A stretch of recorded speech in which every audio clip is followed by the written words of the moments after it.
Embraer, first plane to land at Leeds Bradford this morning after 3 planes diverted to Liverpool because of the heavy winds.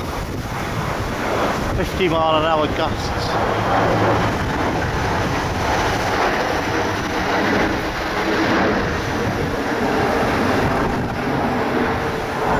Again, a Ryanair that landed at Liverpool that's coming back to Leeds.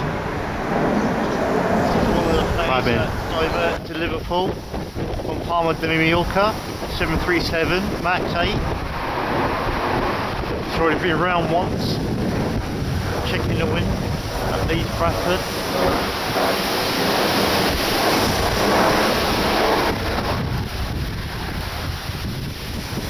Steady approach, crabbing.